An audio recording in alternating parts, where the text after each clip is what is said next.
this is the moisture analyzer, and use it to analyze the percent moisture content in your sample. And to use it, you first open this up, and there is an aluminum pan. And for liquid samples, you want to use a glass fiber sheet. But for other samples such as paste or powders, you put it evenly on the surface of the aluminum pan. And so, for example, I'll demo with some DI water and this glass fiber sheet. And so what you do is you put it in, and then you close it to tare it,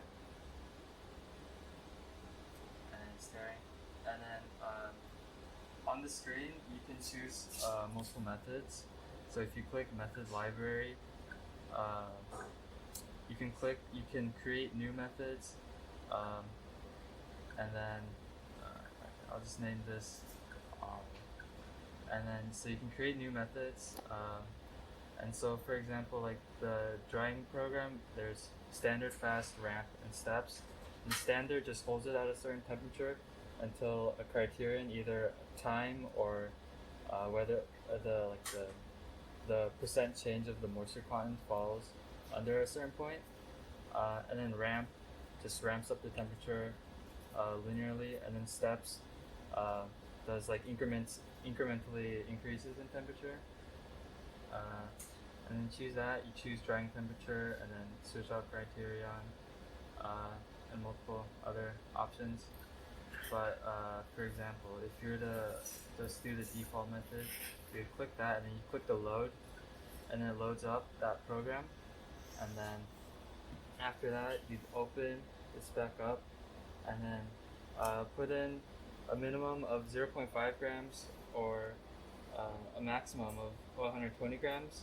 But usually a sample mass between 5 and 10 grams is recommended. My fiberglass sheet with some amount of deionized water.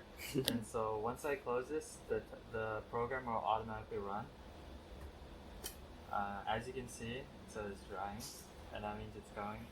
And you can tell it's on because there's the IR lamp, I think. You can see it like heating up the aluminum pan from the top, and it's like orange.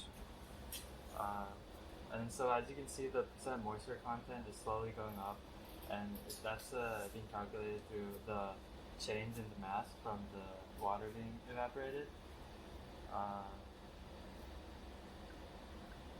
And you can also change it by pressing on the thing, pressing on like the number. This like different numbers for different percentages. This is the total mass, the current mass of the sample. This is the RG.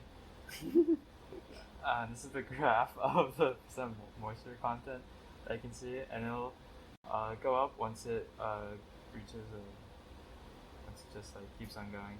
Once it reaches end criteria, Yeah. I guess it stops. Yeah. And how would you get this data once it's run? Okay, so let's say that is already ran, and you can press abort. Okay, and then so let's say it's already gone, and then you click the second one, and that's the results. And then it shows the different test methods and programs you have, and then you click the one that you did, and then there's already test data saved from the previous runs. And so, for example, the top one, you click that, and you have your raw data, and you click curve, and there's a curve of the percent moisture change versus the time. And then to get that, you press export and location. There's currently not a USB, but what you use, plug a USB inside the USB port, and then export your data that way. Cool.